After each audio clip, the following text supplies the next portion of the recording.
मैं doctor Sanjay Kumar Singh, assistant professor, department of commerce, Ghatshila college, Ghatshila.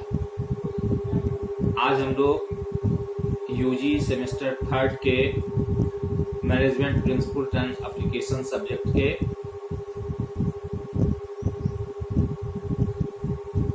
Development of management thought पे चर्चा करेंगे।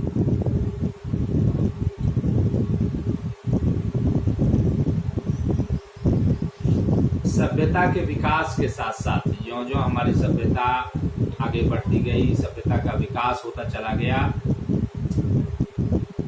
नए नए विचारों का प्रादुर्भाव, प्रतिपादन होता रहता है।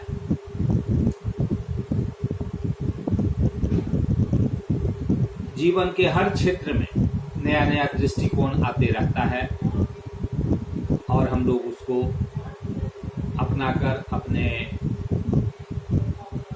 जीवन को आगे बढ़ाने का प्रयास, परिमार्जन करने का प्रयास करते रहते हैं। उसी तरह से प्रबंध के क्षेत्र में भी ज्यों-ज्यों नए नए तकनीक, नए नए सोच, नई आवश्यकताओं के साथ साथ इस क्षेत्र में भी बहुत सारे विचारों का प्रतिपादन हुआ, नए नए थॉट्स आए, विचार आए। पहले कुटीर उद्योग के रूप में अपने पारिवारिक सदस्यों के साथ या घर या दुकानों में छोटे स्तर पर उत्पादन कार्य हुआ करता था। 18वीं शताब्दी के उत्तरार्ध में हुई औद्योगिक क्रांति के परिणाम स्वरूप सर्वप्रथम इंग्लैंड में, फिर यूएसए में, फिर उसके बाद अन्य यूरोपीय देश में, फिर एशिया और अन्य महाद्वीपों में भी कारखाना प्रणाली का जन्म हुआ। कारखाना में काफी संख्या में लोग सामूहिक रूप से कार्य करने लगे। कारखाना प्रणाली के साथ प्रारंभ हुई औद्योगिकरण की इस प्रक्रिया में श्रमिकों व अन्य उत्पादन साधनों के प्रभावपूर्ण प्रबंध की आवश्यकता महसूस हुई और ये आवश्यकता ही समयानुसार हमें विभिन्न प्रबंधकीय विचारों और सिद्धांतों को हमारे सामने में लाया। विभिन्न तरह के विचार, विभिन्न तरह के सिद्धांत लोगों ने दिए और हमने उसको समयानुकूल अपनाया और आगे बढ़ा।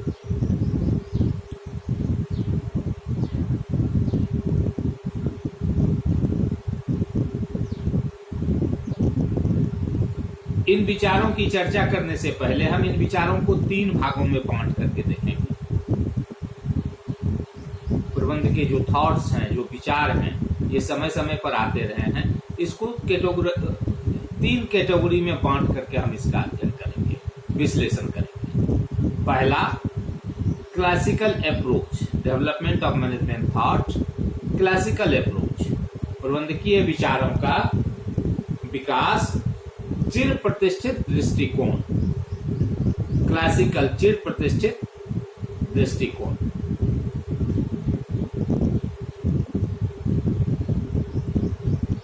क्लासिकल अप्रोच में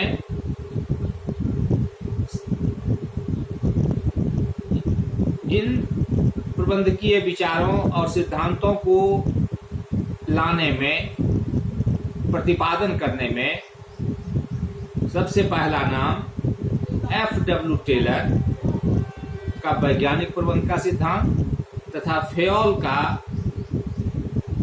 सामान्य प्रबंध सिद्धांत उल्लेखनीय है।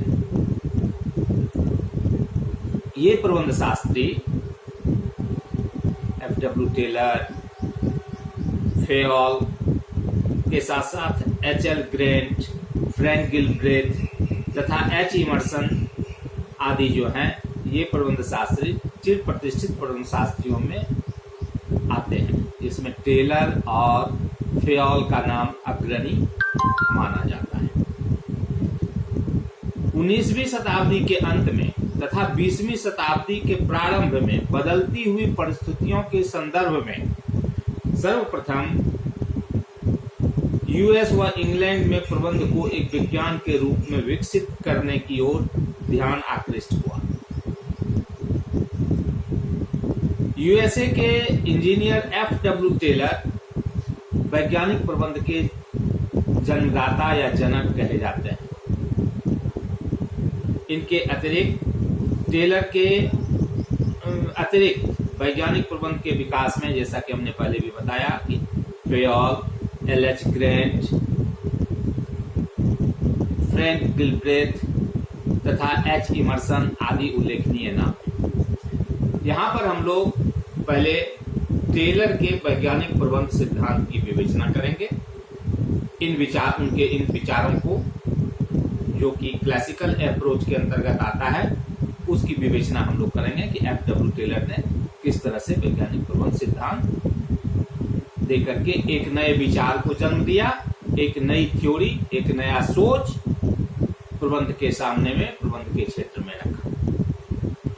टेलर के सिद्धांत की व्याख्या करने से पहले हमको टेलर के जीवनी के बारे में थोड़ी जान लेनी चाहिए, जो कि हम सबों के लिए, सारे मनुष्यों के लिए, चाहे वो किसी भी क्षेत्र में कार्य करते हों, काफी प्रेरणादायक उनकी जीवनी है। एफ.डब्ल्यू. टेलर का जन्म 1856 में यूएसए में हुआ था। 1878 में उन्होंने अमेरिका की मिडवेल स्टील वर्क्स में एक प्रशिक्षणार्थी मैकेनिक के रूप में कार्य प्रारंभ किया।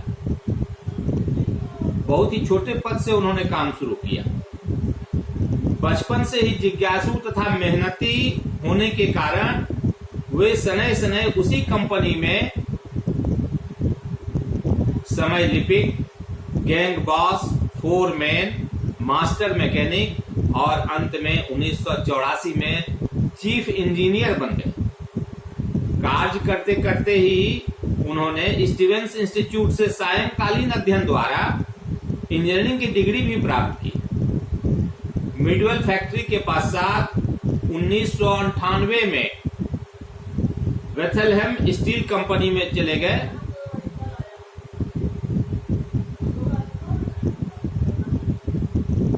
किंतु वहां के कर्मचारियों तथा अधीनस्थ प्रबंधकों के द्वारा उनके वैज्ञानिक प्रबंध के सिद्धांतों का काफी विरोध किए जाने के कारण उन्होंने 1901 में वह कंपनी छोड़ दी और निःशुल्क परामर्शदाता के रूप में कार्य करने लगे। टेलर की सन 1903 में शॉप मैनेजमेंट तथा 1911 में वैज्ञानिक प्रबंध के सिद्धांत यानी प्रिंसिपल्स ऑफ साइंटिफिक मैनेजमेंट की पुस्तकें प्रकाशित हुई, जिन्होंने जनता का ध्यान वैज्ञानिक प्रबंध की ओर आकर्षित किया। टेलर की 1915 में मृत्यु हो गई। टेलर ने जो यह सिद्धांत दिया है, उनका जो विचार है, वो उनके कार्य करने के समय के अनुभवों के आधार पर है। वो कार्य जो विभिन्न फैक्ट्री में जो वो विभिन्न पदों पर कार्य किए, उस समय जो उनका कार्यानुभव रहा, उस आधार पे उन्होंने इस सिद्धांत का प्रतिपादन किया। वो अनुभव क्या है? तो वो पहले मिडवेल स्टील वर्क्स में विभिन्न पदों पर कार्य करते रहे हैं और इस दौरान जो उन्होंने अनुभव प्राप्त किया, वो पहला कि विद्यमान परिस्थितियों में श्रमिकों की उत्पादन क्षमता बहुत कम है। वे अपनी पूर्ण क्षमता का उपयोग नहीं कर पाते हैं। वे जानबूझकर कम काम करते हैं। इससे जितना काम उनको करना चाहिए उससे वो कम काम करते हैं। ये उनका अनुभव था। उसके पीछे उनका तर्क है कि श्रमिक यह समझते हैं कि उनके द्वारा अधिक उत्पादन किए जाने से दूसरे श्रमिकों की छटनी की जा सकती है। काम अगर वो अधिक करेंगे तो कम श्रमिकों की आवश्यकता होगी, जिससे कि उसके साथी श्रमिकों की छंटनी की जा सकती है। दूसरा तर्क उनका है कि प्रबंध प्रणाली दोषपूर्ण है, अतः कम उत्पादन करना उनके स्वयं के हितों की रक्षा के लिए भी आवश्यक है।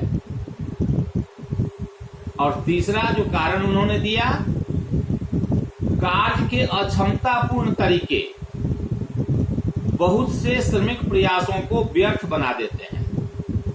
कार्य जो होता है उसका जो अक्षमतापूर्ण तरीका है वह बहुत से श्रमिकों के प्रयास को व्यर्थ बना देता है। दूसरा अनुभव उनका है कि श्रमिकों की कम कार्य करने की मनोवृत्ति तथा निम्न उत्पादन क्षमता राष्ट्र के सभी कार्य क्षेत्रों में व्याप्त है। ऐसा नहीं कि वो सिर्फ मिडवेल स्टील वर्क्स में ही विद्यमान है।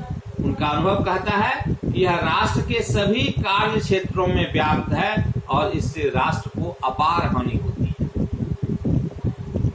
और तीसरा जो उन्होंने कहा कि इसका समाधान वैज्ञानिक प्रबंध में निहित है, जो किसी भी समस्या के विश्लेषण एवं समाधान हेतु तर्कयुक्त उपाय प्रस्तुत करता है। यानी कि उनका जो वैज्ञानिक प्रबंध है उसमें इसका समाधान है, जो समस्या के विश्लेषण एवं समाधान हेतु तर्कपूर्ण उपाय प्रस्तुत करता है। टेलर यह मानते थे कि विद्यमान परंपरागत प्रबंध में वैज्ञानिक तरीके जोड़े जाने चाहिए। जो तौर तरीका चल रहा है उसमें वैज्ञानिक दृष्टिकोण अपनाना चाहिए। वैज्ञानिक प्रबंध का जो उन्होंने सिद्धांत दिया, वो जो वैज्ञानिक दृष्टिकोण उनका था उसको जोड़ने पर उन्होंने जोर दिया, जो किन्हीं स्पष्ट नियमों और सिद्धांतों पर आधारित हो। जो जोड़ा जाए उसमें वह जो है तो एक स्पष्ट नियम और सिद्धांतों पर आधारित हो।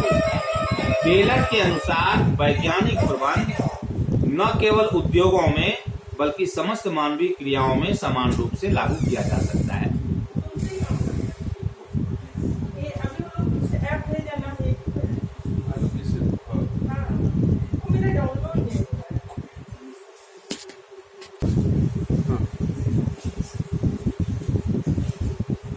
टेलर के अनुसार वैज्ञानिक प्रबंध न केवल उद्योगों में बल्कि समस्त मानवीय क्रियाओं में समान रूप से लागू होता है।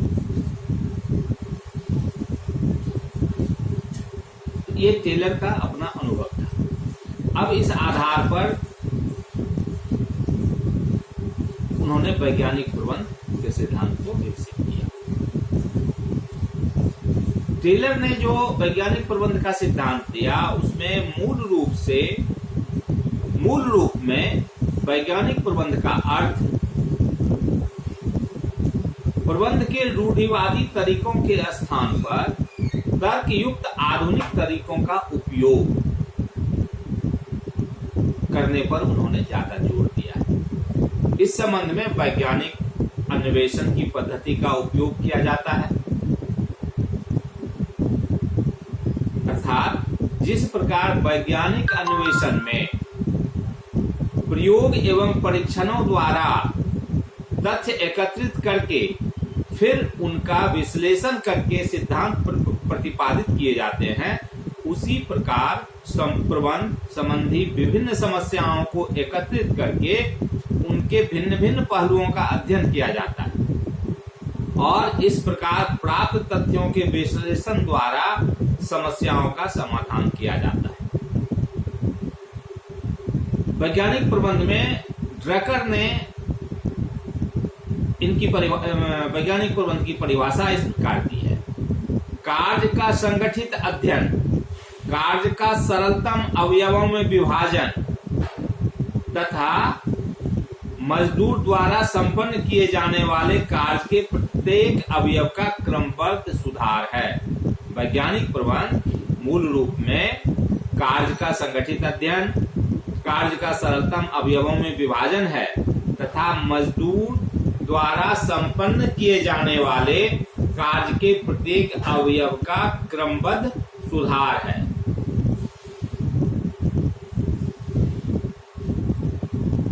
इसी प्रकार पर्सन के अनुसार, पर्सन ने अपने शब्दों में इसकी परिभाषा दी, उनके अनुसार एलएच पर्सन ने इसकी परिभाषा इस प्रकार दी कि वैज्ञानिक प्रबंध उद्देश्यपूर्ण सामूहिक प्रयत्नों में संगठन एवं क्रियाविधि के उस स्वरूप का परिचायक है जो वैज्ञानिक अन्वेषण तथा विश्लेषण की प्रक्रिया द्वारा निर्मित सिद्धांतों अथवा नियमों पर आधारित होती है, न कि परंपरा पर या उन नीतियों पर जो अनुभविक व प्रासंगिक रूप से भूल और सुधार की विधि द्वारा निर्धारित की जाती है।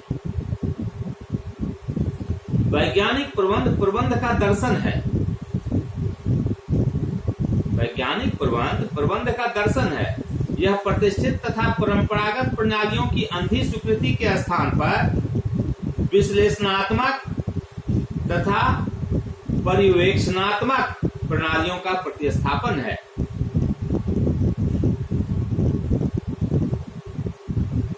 इन वैज्ञानिक प्रबंध के संबंध में जो परिभाषाएं हमारे सामने आती हैं, टेलर द्वारा, पीटर एफ ड्रकर के द्वारा, एलएच पर्सन के द्वारा या अन्य विद्वानों ने जो जिस तरह से इसको परिभाषित किया है, उन परिभाषाओं का अगर हम विश्लेषण करते हैं तो उस आधार पर वैज्ञानिक प्रबंध की कुछ विशेषताएं परिलक्षित होती हैं, जो इस प्रकार है। पहला, कार्य का नियोजन। क्योंकि वैज्ञानिक पद्धति के हिसाब से करना है, इसको उपलब्ध आंकड़े का वैज्ञानिक विश्लेषण करना है, आंकड़ा एकत्रित करना है, उसका विश्लेषण करना है और उसके आधार पे निष्कर्ष पे पहुंचना है। इसलिए इसकी जो कुछ विशेषताएं सामने आ रही हैं, वही विशेषताएं हैं। पहला, कार्य का नियोजन, वर्क प्लानिंग। अनप्लैन्ड वे में, जहां कोई प्लानिंग नहीं है, जहां कोई नियोजन नहीं है, वहां विज्ञान लागू नहीं हो सकता है। इसलिए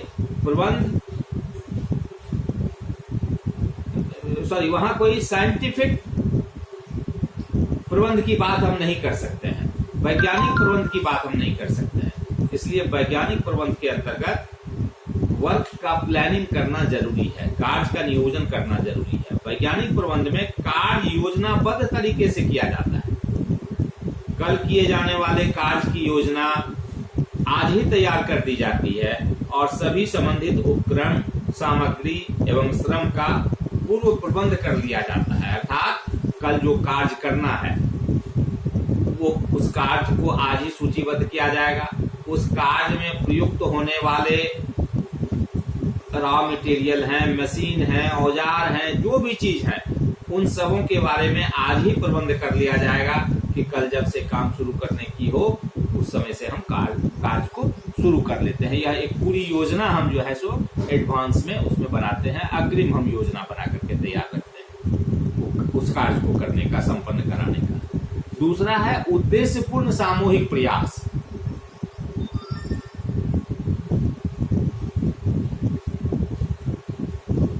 वैज्ञानिक प्रबंध में किसी भी कार्य को लक्ष्य मानकर उसे पूरा करने के लिए श्रम एवं प्रबंध के सामूहिक प्रयत्न किए जाते हैं।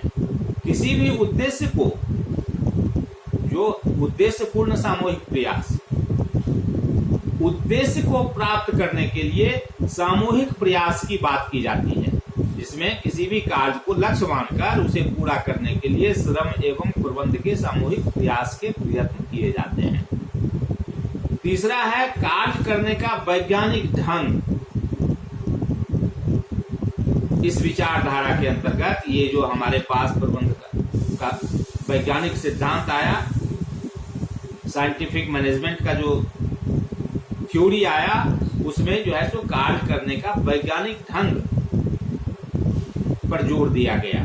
वैज्ञानिक प्रबंध के अंतर्गत कार्य करने का ढंग वैज्ञानिक होता है, परंपरागत नहीं, जो परंपरा चली आ रही है वो नहीं। उसमें जो विश्लेषण के आधार पर जो नई बातें सामने आती हैं, वैज्ञानिक दृष्टिकोण सामने आता है, उस आधार पर कार्य को किया जाता है।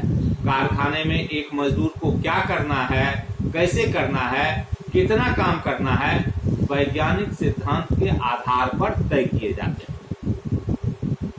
चौथा है प्रबंध सिद्धांत का प्रतिपादन, derivation of principles of management. वैज्ञानिक प्रबंध में सिद्धांतों या नियमों जिनके आधार पर कार्य संगठन एवं क्रियाविधि अपनाई जाती है का प्रतिपादन औद्योगिक प्रबंध की समस्या के अन्वेषण तथा तथ्यों के सही विश्लेषण के आधार पर किया जाता है, किसी तीर या तुक्के के आधार पर नहीं। यानी मतलब प्रबंध सिद्धांत का प्रतिपादन, जो प्रबंध का सिद्धांत प्रतिपादित किया गया है उसी आधार पर प्रबंध का जो वह सिद्धांत है या वह नियम है जिसके आधार पर कार्य संगठन एवं क्रियाविधि अपनाई गई है, उसी को फॉलो करना है।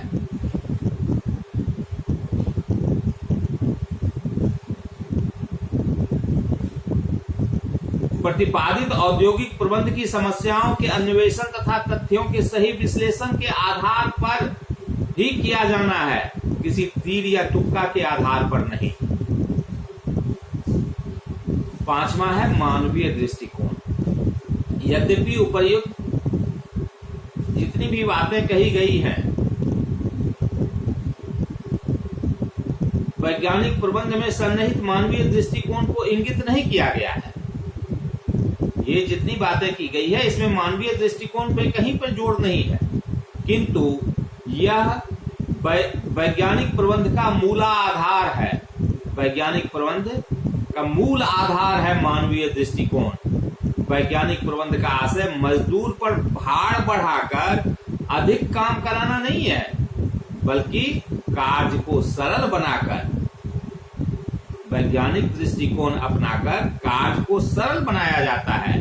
कार्य करने के ढंग और औजारों में सुधार करके मजदूर की उत्पादकता में वृद्धि की जाती है, न कि मजदूर का शोषण करके मजदूर पे अधिक कार्यभार डाल के। इसलिए यह मानवीय दृष्टिकोण है। जो एक मजदूर 8 घंटा काम करके जितना काम वह करता है, जितना उत्पादन वह करता है, उसमें वैज्ञानिक दृष्टिकोण अपना करके उतना ही देर काम करके मजदूर जो है उसके कार्य करने की क्रिया को सरल बनाया जाता है, उसके कार्य करने के ढंग और औजारों में आवश्यक सुधार किया जाता है, जिससे कि उसकी उत्पादकता में वृद्धि हो सके, वह जो उत्पादन करता है वह ज्यादा कर सके।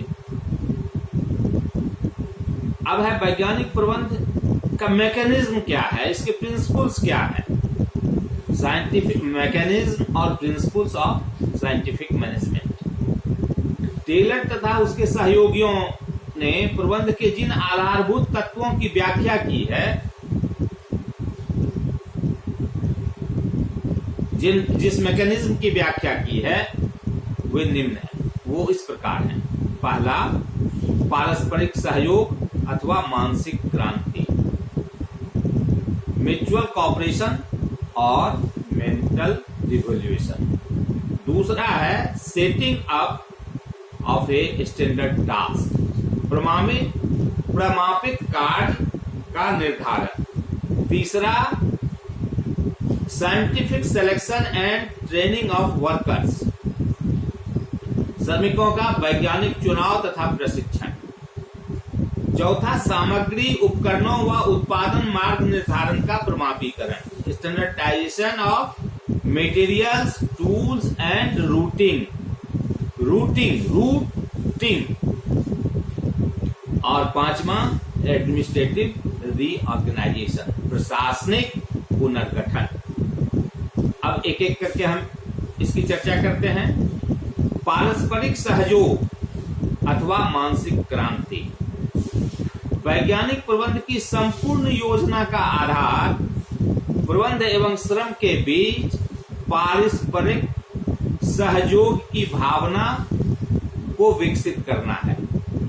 यदि इन दोनों में आपसी विश्वास का अभाव है तो वैज्ञानिक प्रबंध की योजना निष्फल हो जाएगी। पुरातन काल से यह विचार चला आ रहा है कि पूंजीपति अन्य लोगों को मजदूरी देकर वस्तुओं का निर्माण कराता है और उन वस्तुओं के विक्रय द्वारा अपनी संपत्तियों में वृद्धि करता है। इस परंपरागत विचार ने वर्ग संघर्ष पैदा किया और पूंजी तथा श्रम को दो भागों में बांट दिया, दोनों को एक दूसरे का परस्पर विरोधी बना दिया। आज भी श्रमिक व मालिकों के बीच में जो विवाद है वह उद्योगों से प्राप्त जो सरप्लस है या मुनाफा, जिसको हम कह सकते हैं मुनाफा है, वो बांटने का है। पूंजीपति चाहता है कि वह लाभ के रूप में अधिक भाग प्राप्त कर ले, जबकि श्रमिक चाहता है उन्हें पूरी मजदूरी के रूप में अधिक का अधिक भाग प्राप्त हो। टेलर ने इस समस्या के समाधान के लिए मानसिक क्रांति की आवश्यकता पर जोर दिया, जिसमें प्रबंधक तथा मजदूर दोनों ही पक्ष बंटवारे की ओर ध्यान न देकर सरप्लस के आकार को, मुनाफे के आकार को, लाभ के आकार को बढ़ाने का प्रयत्न किया, जो अंत में यह अधिक इतना विशाल होगा कि दोनों पक्षों को संतोषजनक हिस्सा प्राप्त हो जाए।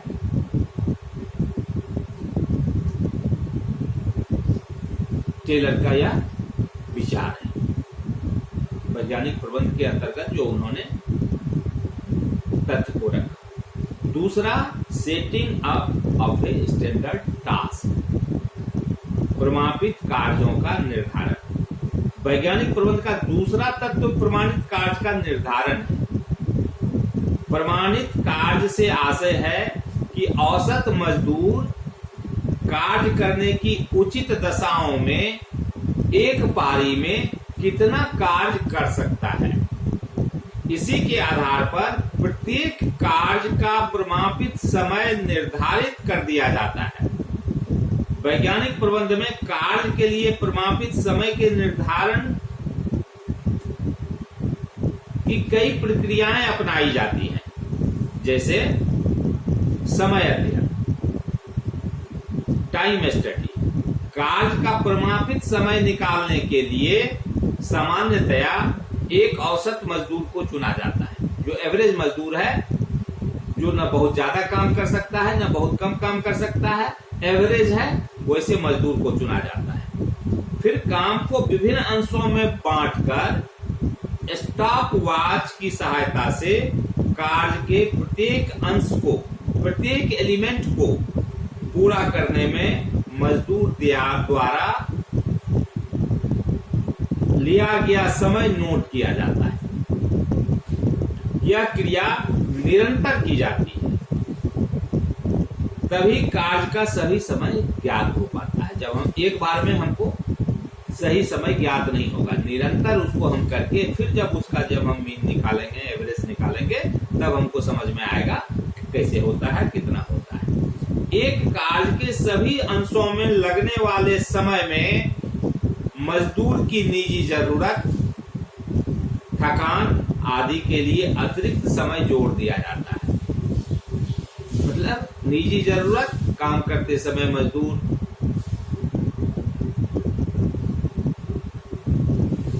थकेगा, उसके काम का रफ्तार कम होगा, उसे और भी जरूरतें, शारीरिक जरूरतें होंगी, टॉयलेट जाएगा, तो ये सब चीजों को, सभी चीजों को जोड़ दिया जाता है और यह योग ही एक विशिष्ट कार्य का प्रमाणित समय कहलाता है। यह कार्य विशेषताओं द्वारा किया जाना चाहिए तथा समय के अध्ययन करने में श्रमिकों के प्रतिनिधि का भी सहयोग लेना ठीक रहता है। यह जो कार्य है यह विशेषज्ञ के द्वारा ही किया जा सकता है और इसमें श्रमिक का जो प्रतिनिधि है उसका भी सहयोग लिया जाना आवश्यक कहा गया है। दूसरा है गति अध्ययन। मोशन स्टडी, प्रमापित समय के लिए समय का अध्ययन करने से पूर्व गति अध्ययन किया जाना चाहिए।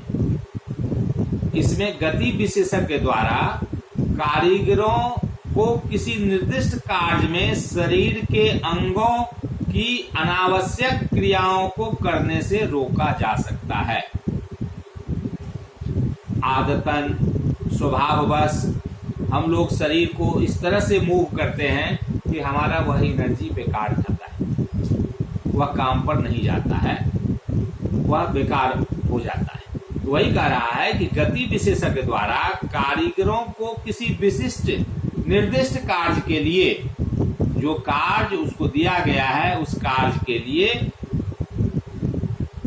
उस कार्य में शरीर के अंगों की अनावश्यक क्रियाओं को करने से रोका जा सकता है और इस प्रकार यह बेकार की गतियों को समाप्त करके श्रमिकों के समय और शक्ति की बचत की जा सकती है और वह जो समय और शक्ति बचेगा वह उत्पादन कार्य में लगेगा और उत्पादन अधिक होगा। तीसरा है थकान अध्ययन, फैटिग स्टडी। गति में क्रमिकता,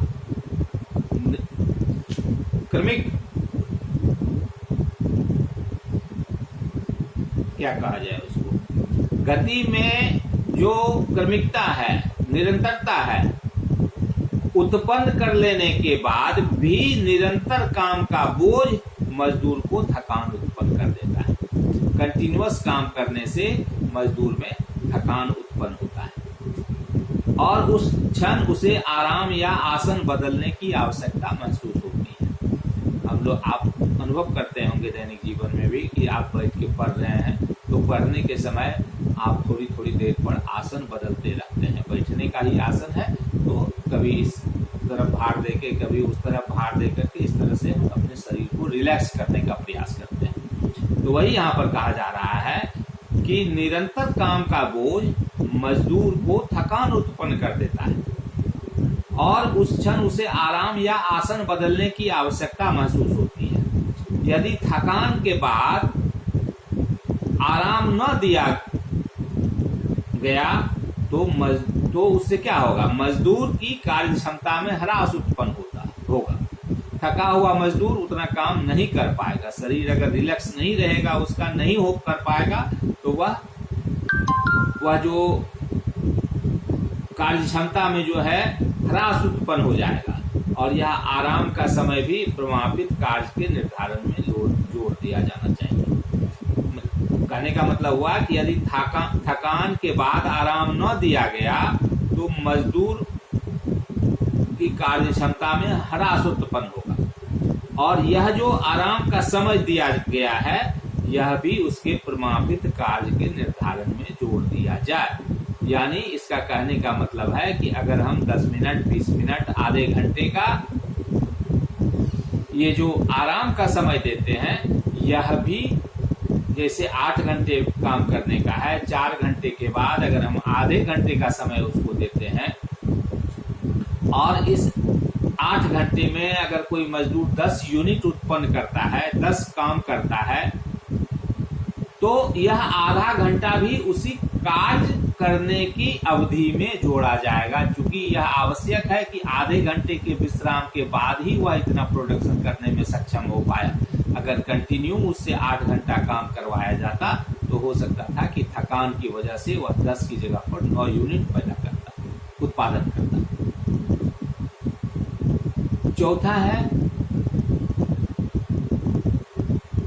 वेज इंसेंटिव सिस्टम, प्रेरणात्मक मजदूरी प्रणालियां। वैज्ञानिक प्रबंध के अंतर्गत मजदूरों के लिए प्रमापित कार्य का निर्धारण कर देना ही पर्याप्त नहीं है, बल्कि इस प्रमापित कार्य के लक्ष्य को प्राप्त करने हेतु प्रेरणात्मक मजदूरी पद्धति अपनानी चाहिए, जिसमें कि मजदूर को कार्य को प्रमापित समय से पूर्व पूरा कर लेने पर अतिरिक्त प्रेरणा लाभांश प्रदान किया जाता है। जो प्रमापित समय है उस समय से पहले अगर कोई मजदूर उस काम को पूरा कर लेता है तो उसको इंसेंटिव मिलना चाहिए, प्रेरणा लाभांश प्रदान किया जाता है। इस प्रकार दक्ष मजदूर की औसत मजदूरी, प्रति घंटा मजदूरी जो उसका होता है वह निम्न श्रेणी के मजदूर की तुलना में अधिक हो जाता है। यानी जो मजदूर जितना स्किल्ड है, जितना इफिशिएंट है, जितना सक्षम है, उसकी मजदूरी उसको ज्यादा मिलेगी। इनइफिशिएंट, अनस्किल्ड या देरी से काम करने वाले मजदूर की मजदूरी एक फिक्स रेट पर मिलेगी। तीसरा जो मैकेनिज्म है या प्रिंसिपल्स है इस सिद्धांत का, वह है श्रमिकों का वैज्ञानिक चुनाव तथा प्रशिक्षण, scientific selection and training of workers. बहुत ही महत्वपूर्ण चीज है यह। ऐसे क्या होता है कि हमको 100 वर्कर्स की आवश्यकता है, हम कहीं से 100 वर्कर्स रिक्रूट करके ले आते हैं और उसको काम पे लगा देते हैं। लेकिन वैज्ञानिक प्रबंध में टेलर महोदय ने कहा है कि ये नहीं, ऐसे नहीं। तब कैसे? तो उनका कहना है कि वैज्ञानिक प्रबंध को लागू करने में श्रमिकों के वैज्ञानिक चुनाव व प्रशिक्षण पे बहुत जोर दिया जाना चाहिए। उसका जो चुनाव होगा वह भी वैज्ञानिक तरीके से हो और उसको ट्रेंड किया जाए, प्रशिक्षण दिया जाए, इस पे जोर देना चाहिए। प्रत्येक श्रमिक प्रत्येक कार्य के लिए उपयुक्त नहीं होता है, हर आदमी से हर काम नहीं होता है। आप इतने छात्र यहाँ कॉमर्स के बैठे हुए हो और अलग क्लास में साइंस के छात्र बैठे हुए हैं और एक अलग क्लास में आर्ट्स के छात्र बैठे हुए हैं। सभी छात्र सभी विषय पढ़ने में उनकी रुचि नहीं होती है। आप में से बहुत सारे छात्र ऐसे होंगे जिनको साइंस पढ़ने में एकदम रुचि नहीं होगी, इसलिए आप कॉमर्स पढ़ने के लिए आए। यहाँ पे आपका परफॉर्मेंस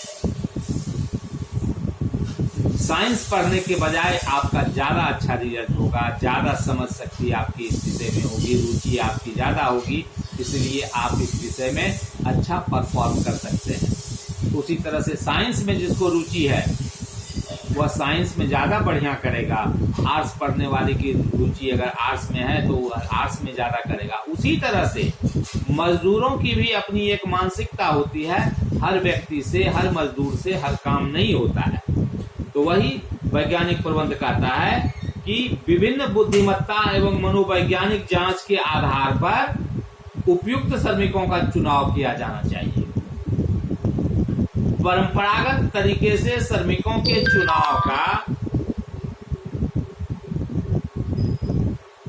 कार्य अब फोरमैन या सुपरवाइजर का न होकर पहले जो मजदूर की आवश्यकता है तो फोरमैन को कह दिया जाता था या सुपरवाइजर जो है उसको कह दिया जाता था। वह आवश्यकता अनुसार मजदूरों की संख्या जब मन हो तो बढ़ा दिया। 10 मजदूर ज्यादा लाना है, वह 10 मजदूर को ज्यादा। वह मजदूर स्किल्ड है या नहीं है, वह उस काम को करने में सक्षम है या नहीं है, उसकी रुचि है या नहीं है, इससे कोई मतलब नहीं रहता था। तो इसलिए वैज्ञानिक प्रबंध के अंतर्गत कहता है कि जी नहीं, इस तरह से नहीं। अब सुपरवाइजर या फोरमैन के द्वारा इसकी भर्ती नहीं होनी चाहिए, बल्कि एक भर्ती विभाग की स्थापना होनी चाहिए जो श्रमिकों का या कर्मचारियों की भर्ती करेगा।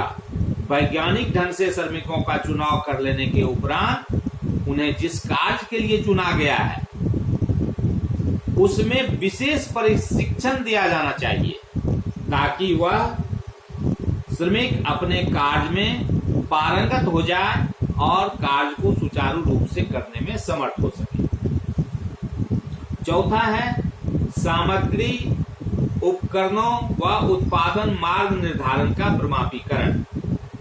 वैज्ञानिक प्रबंध के अंतर्गत अच्छे मजदूरों द्वारा प्रमाणित कार्य को पूरा करने का लक्ष्य अपूर्ण ही रह जाता है यदि प्रबंध सामग्री, उपकरणों व क्रियाविधि के प्रमाणीकरण पर ध्यान नहीं दिया जाता है। सब कुछ हम कर लें, लेकिन अगर हम सामग्री का प्रबंध न करें, उपकरण का प्रबंध हम न करें, क्रियाविधि का प्रमापीकरण हम न करें, अगर इस सब चीजों पर अगर हम ध्यान ना दें तो लक्ष्य की पूर्ति नहीं हो पाती है। इसलिए वैज्ञानिक प्रबंध के अंतर्गत इन सब बातों का पहले से निर्धारण किया जाता है। फोरमैन या इंजीनियर द्वारा कच्चे माल की किस्म का मापदंड स्थापित किया जाता है और फिर उसी प्रकार के माल का क्रय व संग्रहण किया जाता है। पहले ही हम उसका स्टैंडर्डाइजेशन कर लेते हैं और फिर उसी तरह के माल को खरीदा जाता है। इससे निर्मित माल की एकरूपता बनी रहती है। अगर एक ही तरह का रॉ मटेरियल है तो उससे जो हमारा फिनिश गुड्स है उसमें एकरूपता रहती है। मजदूर को कार्य की तुलना करना भी संभव हो पाता है। मशीनों तथा औजारों का प्रमापीकरण भी होना चाहिए। एक प्रकार की मशीन तथा औजार के प्रयोग से मशीनों का मरम्मत व्यय कम आता है। बाजार में आसानी से इसको प्राप्त किया जा सकता है तथा मजदूरों के कार्य की तुलना करना भी संभव हो पाता है। सामग्री एवं मशीन प्रमापीकरण के साथ साथ उत्पादन मार्ग जो है, रूट जो है, कैसे कैसे उत्पादन होगा का निर्धारण भी वैज्ञानिक प्रबंध का एक महत्वपूर्ण अंग होता है। योजना विभाग द्वारा उत्पादन मार्ग इस प्रकार तय करता है कि किसी एक प्रक्रिया या विभाग में कार्य इकट्ठा न होने पाए और अंतिम निर्मित माल एक गति से प्राप्त होता रहे ताकि निर्मित मालों के आदेशों की पूर्ति में भी व्यवधान न पड़े। पांचवा जो एलिमेंट है इसका मैकेनिज्म है वह है वैज्ञानिक प्रबंध में टेलर महोदय ने प्रशासनिक पुनर्गठन पर जोर दिया है। Administrative reorganisation. पांचवा, टेलर महोदय का कहना है कि वैज्ञानिक प्रबंध की दशा में भौतिक कार्य के अलावा लिखत पढ़त या नियोजन का कार्य बढ़ जाता है। लिखने पढ़ने का कार्य तथा या प्लानिंग का कार्य बढ़ जाता है, जो दोनों कार्य एक फोरमैन नहीं संभाल पाता। एक फोरमैन योजना बनाना, उसको लिखना पढ़ना और उसके साथ साथ वहां पे भौतिक कार्य स्थल पे रख के निरीक्षण का कार्य करना, यह एक फोरमैन से नहीं संभाल पाता है। अतः वैज्ञानिक प्रबंध में एक पृथक विभाग, नियोजन विभाग जिसको कहा जाएगा, उसकी स्थापना की जानी चाहिए, जो कार्य की भावी रूपरेखा, उत्पादन कार्य का मार्ग आदि तय करेगा और चार्ट द्वारा संबंधित अधिकारियों व मजदूरों को इसकी जानकारी प्रदान करेगा। उसी नियोजन के आधार पर कार्यकारी फोरमैन या इंजीनियर कार्य को संपन्न कराने का प्रयास करता है। कार्यकारी विभाग मशीनों की देखरेख, मजदूरों के पास सामग्री व औजारों की उपलब्धता, मजदूरों के कार्य करने की गति और नियंत्रण आदि कार्य के लिए उत्तरदायी ठहराया जाता है। वैसे कार्य के सुचारू रूप से संचालन के लिए नियोजन विभाग एवं कार्यकारी विभाग में सामंजस्य बनाए रखना आवश्यक होता है। ये वैज्ञानिक प्रबंध के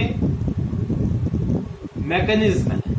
इन सब बातों को अपनाकर ही वैज्ञानिक प्रबंध वो लागू किया जा सकता है और इसका प्रतिफल, रिजल्ट, फल हमको प्राप्त हो सकता है।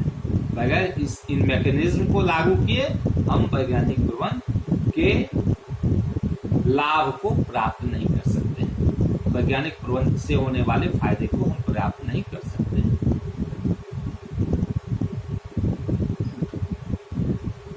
जैसा कि हम पहले भी बताए आपको कि ये जो वैज्ञानिक प्रबंध का सिद्धांत दिया गया है, इसमें सिर्फ टेलर ही नहीं थे बल्कि उनके समकालीन तथा अनुयायी फ्रैंक गिलब्रेथ, एल.एच. गेंट तथा एच. इमर्सन का भी योगदान वैज्ञानिक प्रबंध के क्षेत्र में उल्लेखनीय माना जाता है। इनके योगदान का उल्लेख किए बगैर वैज्ञानिक प्रबंध का इतिहास अधूरा ही माना जाएगा। संक्षिप्त में हम इनके योगदान की चर्चा भी करते हैं। फ्रैंक गिलब्रेथ एक इंजीनियर थे और इन्होंने गति अध्ययन के क्षेत्र में अपना योगदान किया।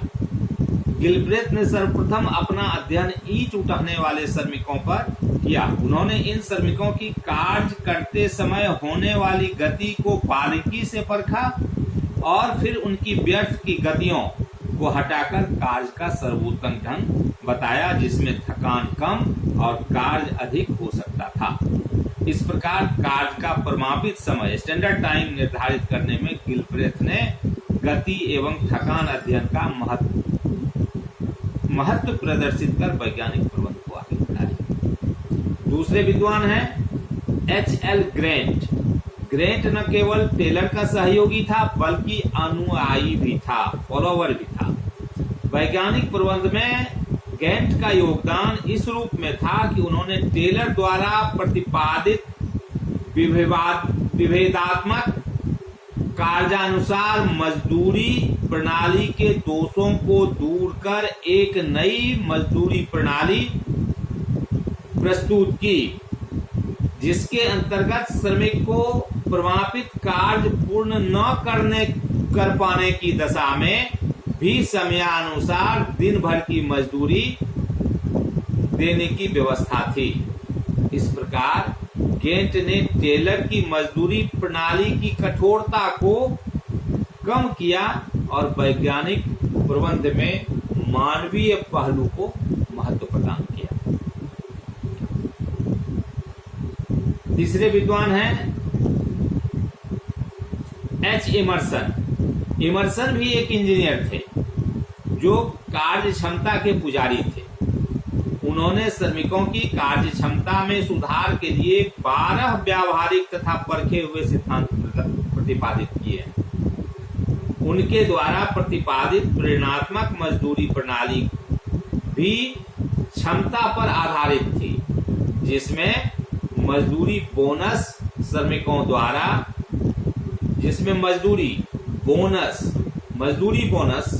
द्वारा अर्जित कार्य क्षमता के अनुसार घटता बढ़ता था।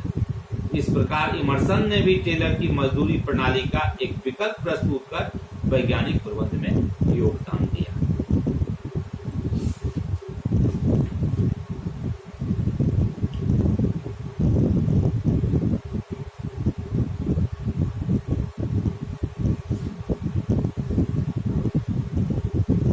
अब ये तो वैज्ञानिक प्रबंध का सिद्धांत हो गया, परिभाषा हो गई, उसके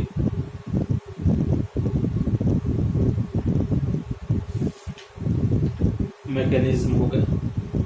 अब वैज्ञानिक प्रबंध के मूल्यांकन की हम बात करते हैं।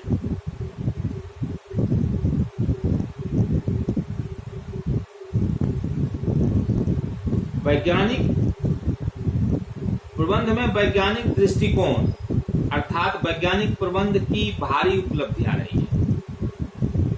वेथलहैम स्टील कंपनी में वैज्ञानिक प्रबंध की तकनीकों का प्रयोग करके ही टेलर 75 श्रमिकों के एक समूह से जो औसतन प्रतिदिन 12.5 टन कच्चा लोहा उठाता था, औसतन 48 टन कच्चा लोहा प्रतिदिन उठवाने में सफल हुआ। अपने ये वैज्ञानिक प्रबंध के सिद्धांत के आधार पर, जहां पर कि 75 मजदूर का एक समूह, एक टोली एक दिन में 12.5 टन कच्चा लोहा उठा के यहां से वहां करता था, उसको इन्होंने अपने इस सिद्धांत के आधार पर 48 टन प्रतिदिन उठवाने में सफल हुए, यानी लगभग 4 गुना। श्रमिकों की मजदूरी भी औसतन $1.15 प्रतिदिन से बढ़कर $1.85 हो गई। इसी प्रकार फोर्ड मोटर कंपनी ने सन 1908 में वैज्ञानिक प्रबंध के सिद्धांतों को अपनाया, जिसके फलस्वरूप एक कार 14 मिनट में तैयार की जाने लगी और मजदूरों की मजदूरी में 105% की वृद्धि संभव हो सकी। 1910 में अमेरिकन रेल कंपनियों द्वारा रेल भाड़े में वृद्धि प्रस्ताव के विरोध में वकील वेंड्रिस ने टेलर के वैज्ञानिक प्रबंध के अपनाने पर जोर दिया और यह सिद्ध कर दिया कि ऐसा करने से रेल भाड़े में वृद्धि की आवश्यकता नहीं रहेगी, क्योंकि इससे रेलों की यातायात लागत काफी कम हो जाएगी।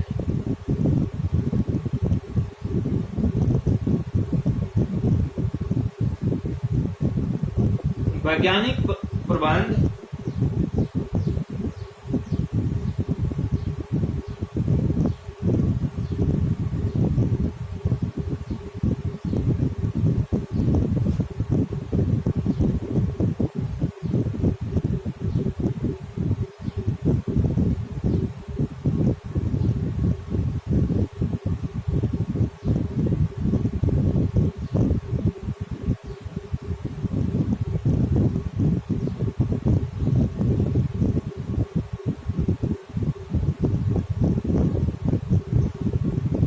वैज्ञानिक प्रबंध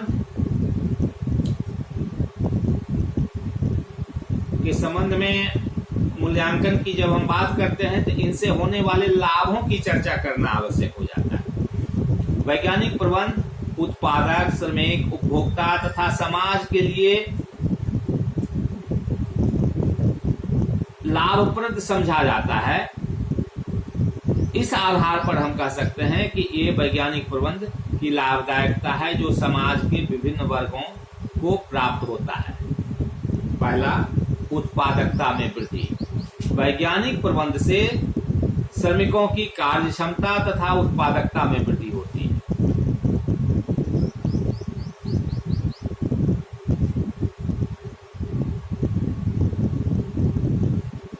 क्योंकि उन्हें प्रशिक्षण दिया जाता है तथा अधिक कार्य करने के लिए प्रेरणा भी दी जाती है। इस प्रकार देश के श्रम संसाधनों का अच्छा उपयोग संभव हो पाता है। उत्पादकता में वृद्धि देश की प्रगति में सहायक होती है।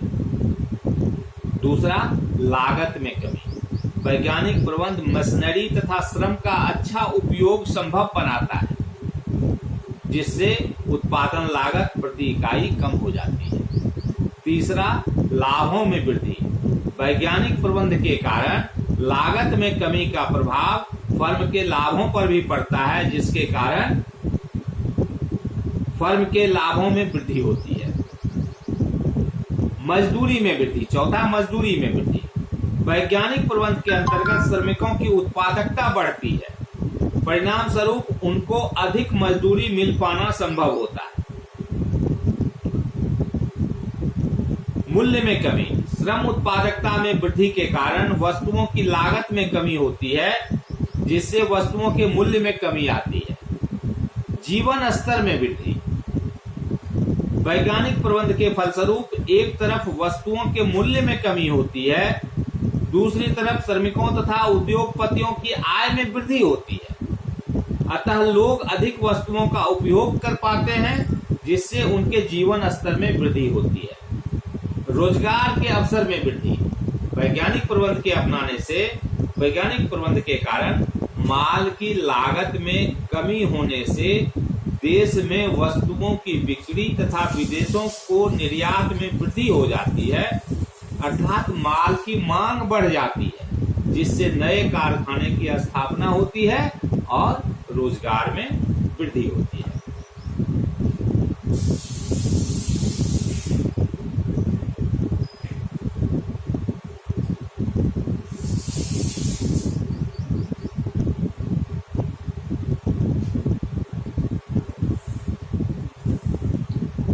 वैज्ञानिक प्रबंध से औद्योगिक उत्पादकता में वृद्धि होती है, मजदूरों के कार्यभार एवं थकान में कमी और पारिश्रमिक में वृद्धि होती है तथा मालिक या प्रबंधकों को अधिक लाभ प्राप्त होने लगता है। फिर भी वैज्ञानिक प्रबंध के प्रति मालिक एवं मजदूर दोनों ही उदासीन दिखाई देते हैं।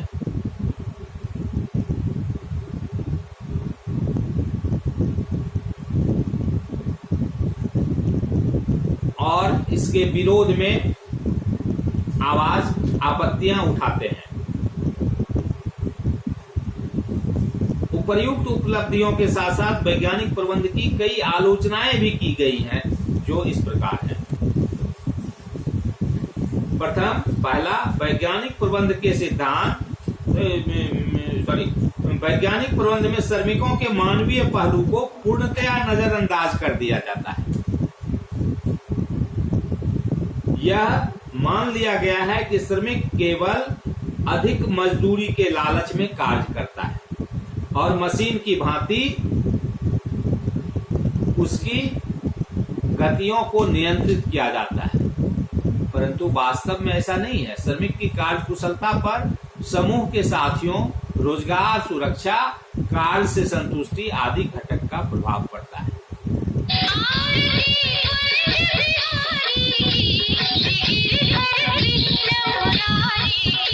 वैज्ञानिक प्रबंध में टेलर द्वारा प्रतिपादित नियोजन एवं कार्यात्मक पर्यवेक्षण के अंतर्गत श्रमिक को निर्देश देने वाले 8 लोग होते हैं, जो आदेश की एकता के नियम के विपरीत है और इसलिए इसकी आलोचना हुई है।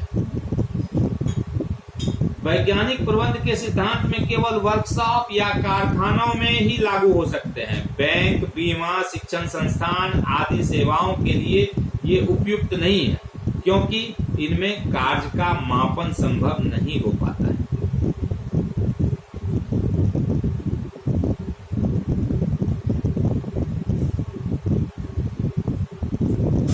मालिकों का विचार है कि वैज्ञानिक प्रबंध की प्रणाली बहुत ही व्यय साध्य है।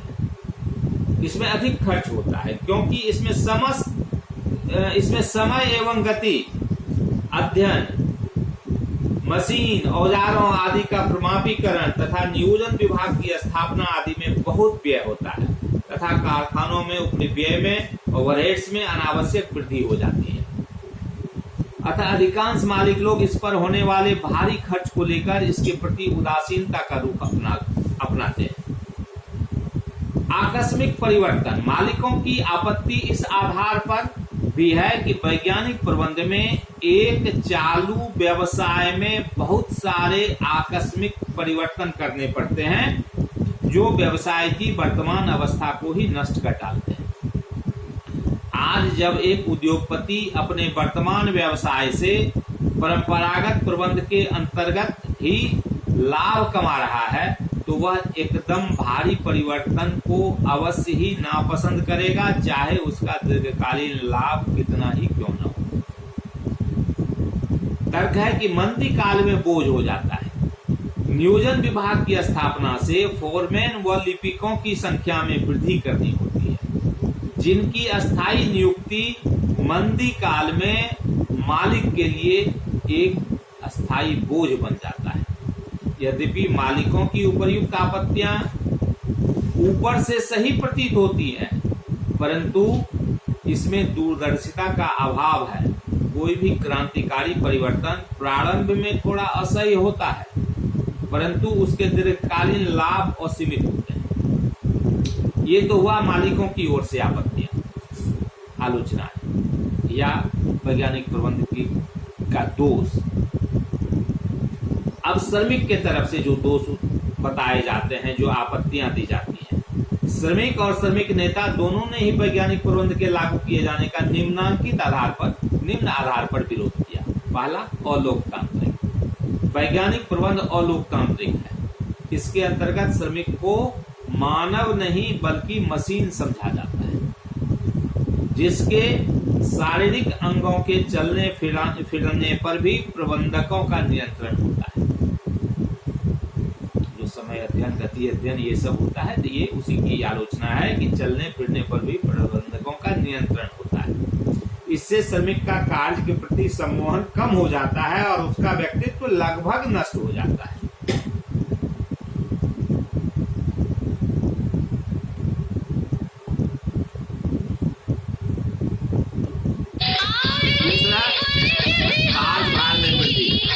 वैज्ञानिक प्रबंध के अंतर्गत कार्य का प्रमाणीकरण एक मसला है। इसके द्वारा मजदूर पर कार्यभार काफी अधिक बढ़ा दिया जाता है। तीसरा, शोषण को प्रोत्साहन, यद्यपि इस प्रणाली में मजदूरी देने की प्रेरणात्मक पद्धति अपनाई जाती है, परंतु उन सब का उद्देश्य मजदूर से अधिक काम लेना है और जितना काम वह अधिक करता है उस अनुपात में उसे लाभ का भाग प्राप्त नहीं होता है। इस प्रकार यह पद्धति मजदूर के शोषण को प्रोत्साहित करता है। चौथा, बेरोजगारी का भय। ये मजदूर की तरफ से, श्रमिक संगठनों की तरफ से ये सब आपत्तियां हैं, दोष उजागर किए गए हैं। बेरोजगारी का भय। वैज्ञानिक प्रबंध में प्रमापित कार्य का ऊंचा निर्धारण, प्रेरणात्मक मजदूरी प्रणाली द्वारा उत्पादन में वृद्धि आदि ऐसे घटक हैं जो बेरोजगारी को बढ़ावा देते हैं और अंत में श्रमिकों के हितों को चोट पहुंचाते हैं।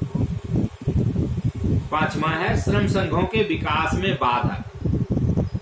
वैज्ञानिक प्रबंध का सर्वाधिक विरोध श्रम संघों के नेतृत्व द्वारा किया जाता है, क्योंकि यह श्रम संघ आंदोलन को मंद करता है। जब वैज्ञानिक प्रबंध के अंतर्गत श्रमिकों को अधिक मजदूरी तथा कार्य करने की उत्तम दशाएं उपलब्ध हो जाती हैं, तो वे सामूहिक सौदेबाजी के आधार पर मजदूरी बढ़वाने के लिए श्रम संघों पर आश्रित नहीं रहते और इस प्रकार श्रम संघों का विकास अवरुद्ध हो जाता है। ये आपत्तियां जो है वैज्ञानिक प्रबंध की के ऊपर, ये आपत्तियां श्रम संघों के द्वारा दी गई हैं। अब हम इसके औचित्य पर विचार करें कि ये जो श्रम संघों के द्वारा जो आपत्तियां उत्पन्न की गई हैं, लगाई गई हैं, दोष को गिनाए गए हैं कि वैज्ञानिक प्रबंध में निम्न दोष है, डिसएडवांटेजेस है इसका, इसके औचित्य पर हम विचार करें। इसके लाभ को हम पहले ही देख चुके हैं। ये विभिन्न आपत्तियां या इसके दोष उजागर किए गए मालिकों के द्वारा, श्रम संगठनों के द्वारा। अब इसके औचित्य पर हम विचार करें। आपत्तियों में से कुछ आपत्तियां, जैसे वैज्ञानिक प्रबंध पर अलोकतांत्रिक होने का आरोप, बेरोजगारी का भय, शोषण की संभावना, यद्यपि कुछ सीमा तक उचित जान पड़ती हैं, परंतु आपसी सद्भाव व कार्य प्रमापीकरण की संभावना, प्रमापीकरण आदि में श्रमिकों के प्रतिनिधित्व द्वारा इन दोषों को दूर किया जा सकता है। वैज्ञानिक प्रबंध के विरोध में प्रकट की गई आपत्तियों में बनावटीपन अधिक है, वास्तविकता कम है। इस बात की पुष्टि इससे भी होती है कि वैज्ञानिक प्रबंध के सिद्धांतों का प्रयोग करके ही टेलर ने अमेरिका की बेथलहेम स्टील कंपनी में श्रमिकों की उत्पादकता में 4 गुना तथा मजदूरी में लगभग 2 गुनी वृद्धि कर दी थी, जबकि कार्य के घंटों में कोई वृद्धि नहीं हुई। काम का घंटा उतना ही समय रहा। सिर्फ वैज्ञानिक प्रबंध के सिद्धांतों को लागू करके कार्य को 4 गुना बढ़ा दिया और उतना ही देर काम करने का मजदूरी उसको 2 गुना कर दिया, बढ़ा दिया। यह अवश्य है कि श्रमिकों की मजदूरी उस अनुपात में नहीं बढ़ी जिस अनुपात में उत्पादकता बढ़ी।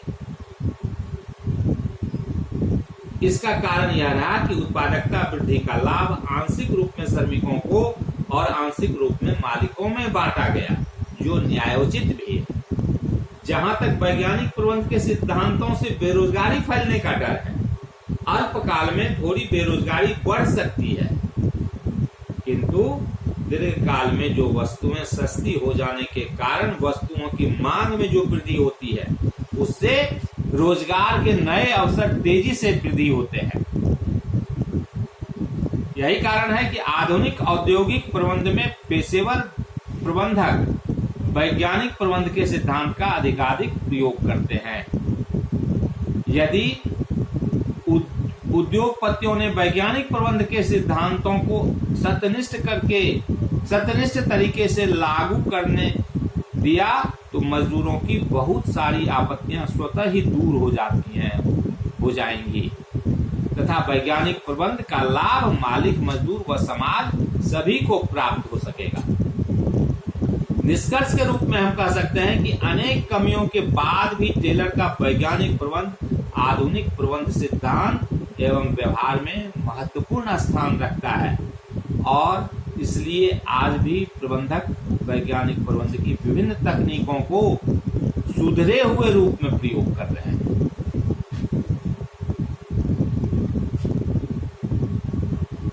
अब अगले विश्लेषण में हम लोग फेयोल का सामान्य प्रबंध सिद्धांत, फेयोल्स जनरल थ्योरी ऑफ मैनेजमेंट, जो पे चर्चा करेंगे, जो क्लासिकल अप्रोच के अंतर्गत आता है। Thank you.